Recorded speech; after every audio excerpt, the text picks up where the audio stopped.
fun.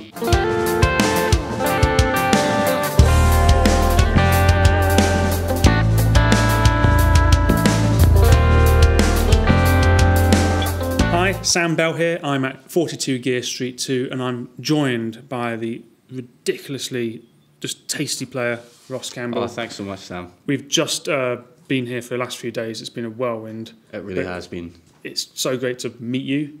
We actually got the train together from Frankfurt down here to the middle of Germany, and if I didn't bump into you, I would have got very lost. Today, we're testing out some gear that we've never had the opportunity to look at. And basically, we're both fans of Tim Pierce. I know you've actually worked with Tim Pierce as well, which is incredible. I still can't really believe that happened, but that's the beauty of attending events like this and the NAMM shows. You meet these people that you've looked up to for years, and sometimes it turns out that they actually know who you are.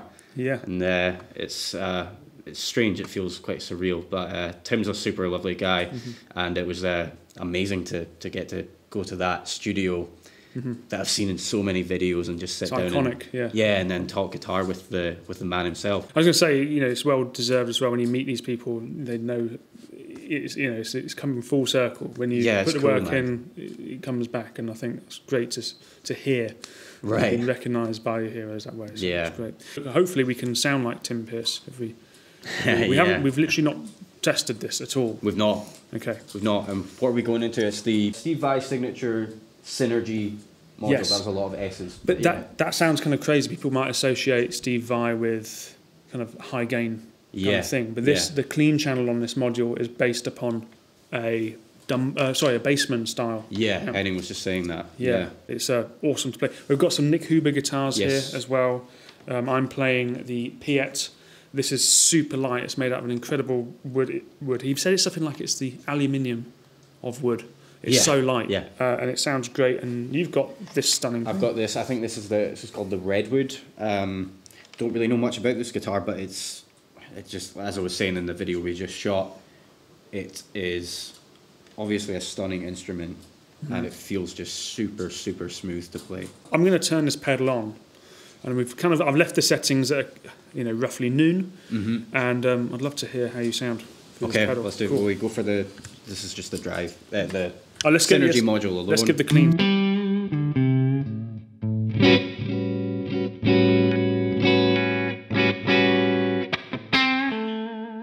Lovely. All right, here we go.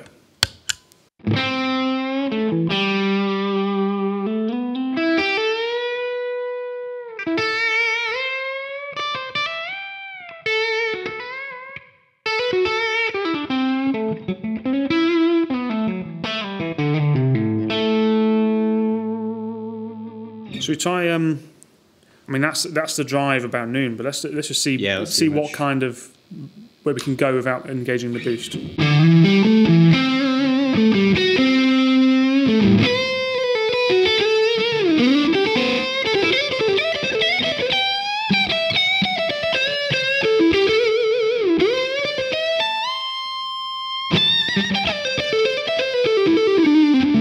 Nice. Yeah, that was killer. It sounded high gain. Yeah.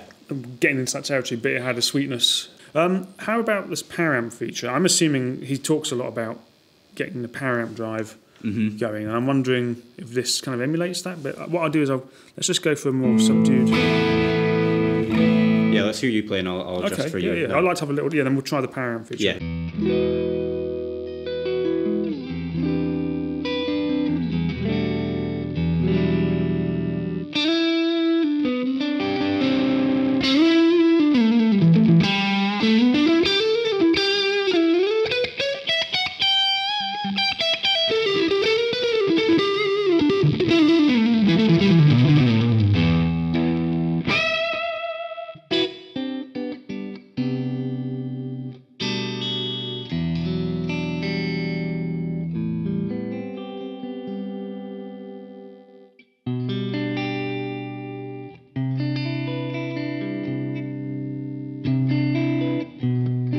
Nice. It's got like a sort of smouldering quality to it. It feels lovely. Let's do this.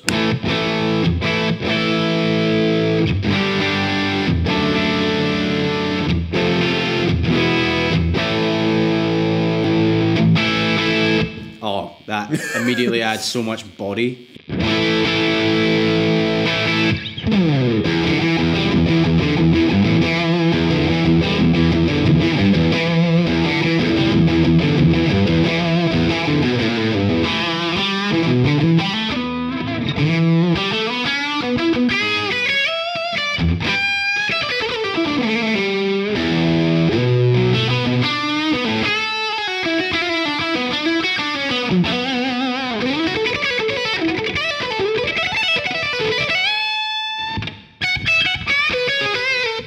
Fun. Dude, I like this. Yeah, I like it a lot. It's very different. Yeah. I've been trying a lot of plexi pedals over the last few days. Right. And I've always been to the plexi sound, but this is something different somehow. It's got an element to it. I think it's more tight than your typical plexi sound. Like a lot of times with plexis, they sound good, but it feels like the bass, it's always in danger of kind of falling apart a little bit. Yeah. I don't really get that with this pedal, especially when you've got that power amp engaged. I mean, it just, like I was saying, if we do... add so much, like, I don't know if it's like low mids or what it is, but just body to the tone. Like it feels like it's solid together.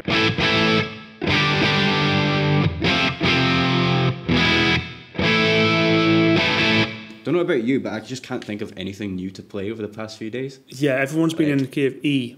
Yeah, blues in the key of E. That's been me for the past few days. I feel like I'm playing the same licks in every video, but I don't worry. I mean, they sound, people will know who you are, but also for those that don't know who Ross is, you've got to check his channel. It's in the description. Thanks, man. Those licks are just incredible. I've got a lot of questions to ask you after this over a few beers, but we'll do it. Could you just give one kind of tip, maybe? Because Ross has lessons on a website with lessons on we can learn from you, and I'll put that in the description. But we were talking a bit about learning by ear the other day and the importance, and your phrasing and your lines, your vocabulary, so to speak, is incredibly strong. Thank you, dynamic. Man. Appreciate it. Any thoughts about, about phrasing? Yeah, I know it's a big question, but this is something I've been thinking about a lot recently, because that's one of the messages I get most often from students of mine, or just people who watch me on YouTube, is how do I get better at phrasing? It's like, I feel like I know a bunch of cool licks and stuff, but I don't really know how to string them together in a solo,